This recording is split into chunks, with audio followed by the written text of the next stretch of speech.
Again, we're waiting for this moment to take place. And in the meantime, let's bring in our ABC News live anchor and World News Tonight Sunday anchor, Lindsay Davis. Lindsay, I know that you've been following Judge Jackson through her nomination and confirmation, and today, this moment in history. Sure. I mean, we are looking at someone who is really the embodiment of progress. For centuries in this country, the justices simply haven't looked like and reflected the general population in this country.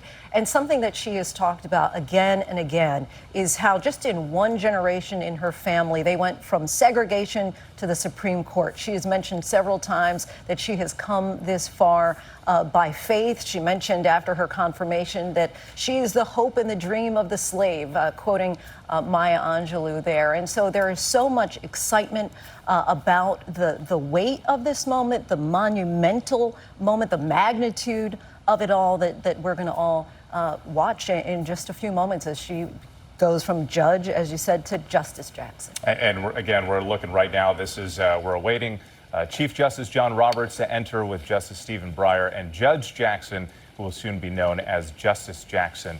If we do have a moment, maybe we can bring in Terry Moran, our senior national correspondent, who's also been covering the court. And Terry, we did make that mention that even though there will be a dynamic shift here on the court when it comes to representation and diversity, you know what, Terry, I'll come back to you in just a moment. Let's go ahead and listen.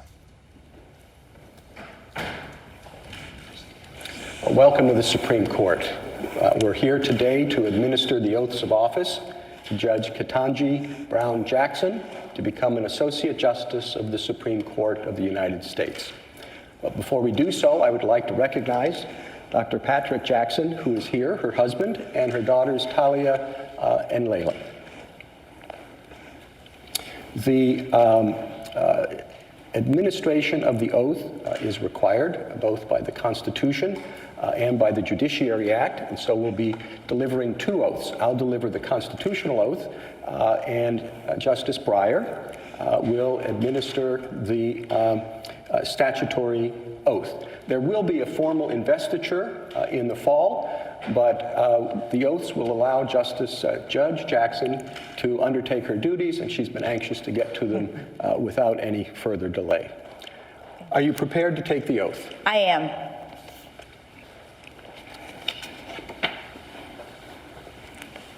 Please raise your right hand and repeat after me. I, Ketanji Brown Jackson, do solemnly swear. I, Ketanji Brown Jackson, do solemnly swear that I will support and defend the Constitution of the United States against all enemies, foreign and domestic. That I will support and defend the Constitution of the United States against all enemies, foreign and domestic. That I will bear true faith and allegiance to the same. That I will bear true faith and allegiance to the same. That I take this obligation freely, without any mental reservation or purpose of evasion. That I take this obligation freely, without any mental reservation or purpose of evasion. And that I will well and faithfully discharge the duties of the office on which I'm about to enter. And that I will well and faithfully discharge the duties of the office on which I am about to enter. So help me God. So help me God. Thank you very much. And now I'll turn things over to Justice Breyer. Good. The judicial oath, will you raise your right hand, please? Thank you. I, Ketanji Brown Jackson. I, Ketanji Brown Jackson. Do solemnly swear. Do solemnly swear. That I will administer justice. That I will administer justice. Without respect to persons. Without respect to persons. And do equal right. And do equal right. To the poor and to the rich. To the poor and to the rich. And that I will faithfully and impartially. And that I will faithfully and impartially. Discharge and perform. Discharge and perform. All the duties. All the duties. Incumbent upon me. Incumbent upon me. As an Associate Justice of the Supreme Court of the United States. As an Associate Justice of the Supreme Court of the United States. Under the Constitution. Under the Constitution. And laws of the United States. And laws of the United States. So help me God. So help me God. And now, on behalf of all of the members of the court, I am pleased to welcome Justice Jackson to the court and to our common calling.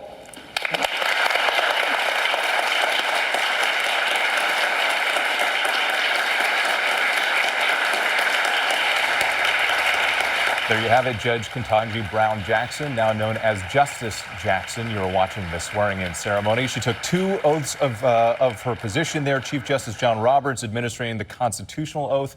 And then let's bring in Lindsay Davis here to talk again, because that was quite a moment. Justice Breyer delivering the judicial oath to his former clerk, now his successor. You know, what's so significant here is that every one of those justices, they bring their own unique perspective based on their worldview, based on their life experiences. And so what we're witnessing in this moment is someone who is going to add a very unique world experience based on very starkly different life experiences.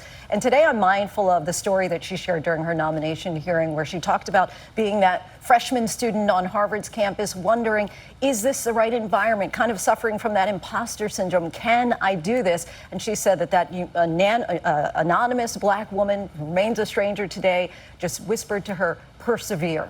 And look at the fruit of that now that she has persevered, not just for her, but for young girls of all different colors today who are looking at what's possible and what they can do. And she talked about the magnitude of this moment with the Washington Post. And she said, you feel the weight of wanting to succeed, not just for your own independent status, but because so many people are watching and view this as a door opening for others. And what a door it is. I mean, if you look at the court just 50 years ago, 1972, all men, right? And now, as you mentioned earlier, you have 4 women serving at the same time.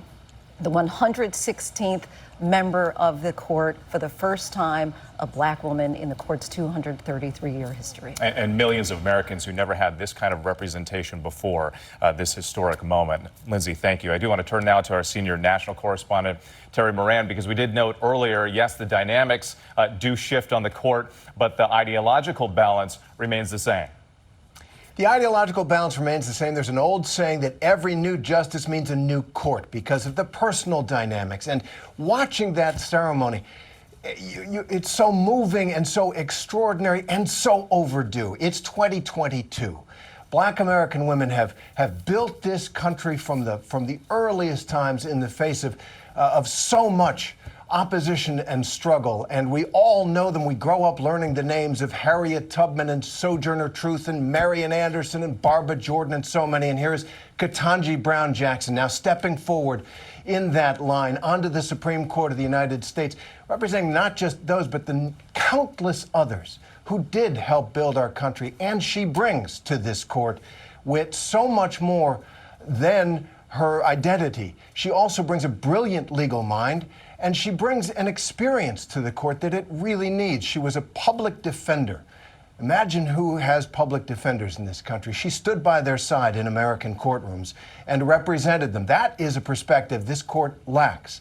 And also as a working mother, I remember during her confirmation hearings, her speaking directly to her daughters, saying, I know I did not always get the balance right, but I love you, and I tried to do my best, and I hope you can see that hard work and determination pays off. This is a remarkable moment in American history, long overdue, and it will not affect the ideological balance of the court, but this court is getting a justice that will affect its work profoundly. And we were seeing photos of President Biden there again fulfilling a campaign promise. He said early in his campaign that he would nominate a black woman, and there you have that moment as she is now a member of the bench. And I want to bring now our ABC News legal analyst and contributor, Kate Shaw, because Terry noted there these important elements of her background, the fact that she was a public defender. What else does she bring to the court? Well, almost a decade of experience on the trial court, which she was a trial judge. She sentenced criminal defendants. She oversaw trials. That's a perspective that Sonia Sotomayor has, but that's it on this court. So that is a pretty unique experience. So she's worked as a public defender, but, you know, she talked in her confirmation hearings about also having family in law enforcement. She has had experiences that have touched a lot of aspects of American life that many on the court, both now and historically, have not had. And so I do think that she's going to change the dynamics pretty profoundly on a personal and, of course, also symbolic level. But, of course, it is true that the balance of the court remains sharply conservative. This is a very bold and pretty aggressive conservative supermajority that just in the last week has changed the law of carrying firearms, abortion, environmental regulation, religion, and the list goes on. So she's going to be in dissent, I think, in a lot of cases. Yeah, let's go back to, thank you so much, Kate. Appreciate it. Let's bring in Lindsay again here for some final thoughts, because as Kate pointed out, that, she comes in as a rookie justice, so to speak. And while that is exciting and there's a lot to take on, major challenges, she will be in the minority when it comes to the philosophy. And she certainly joins the court in a period of turmoil, right? I mean, it's really kind of a fraught time, really, in our history when it comes to the Supreme Court, and many significant rulings ahead that are going to fall into her lap that, again, her unique experience is going to offer, if not her vote, that it may not change, but her voice. And that does mean so much. We heard many times from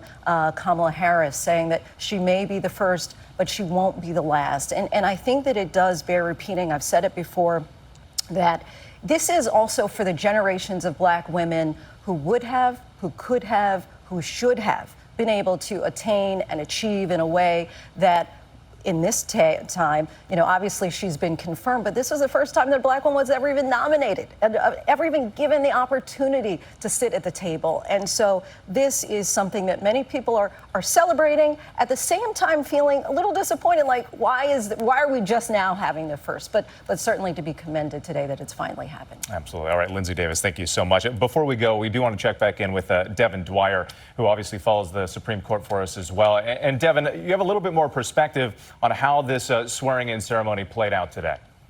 I do, Whit, and in fact, we're just hearing from Justice Jackson and Justice Breyer. They put out paper statements responding to the historic moment that we just witnessed. And Justice Breyer saying he is glad for Ketanji Brown Jackson. Her hard work, integrity, and intelligence have helped her earn her place on this court. That scene was surreal there to see him swearing in his former clerk. And just to underscore, Whit, how much transformation we've seen on this Supreme Court. In the last 5 years, there have been 4 new justices on the court. And for the last 3 of those years, they have been largely secluded from each other because of the COVID pandemic. And so as you heard Kate and Terry talk about there, the changes and challenges ahead for this court, it's a new day, certainly moving in a conservative direction. But this court has surprised us before, and we're likely to be surprised again starting this fall with Justice Jackson on the bench. All right, Devin Dwyer, our thanks to you and the entire team here. Our coverage continues on ABC News Live and abcnews.com. You can also get breaking news alerts on the ABC News app. And the entire team will be right back here tonight for a full wrap-up on World News Tonight. For now, I'm Whit Johnson in New York. Have a great day. This has been a special report from ABC News.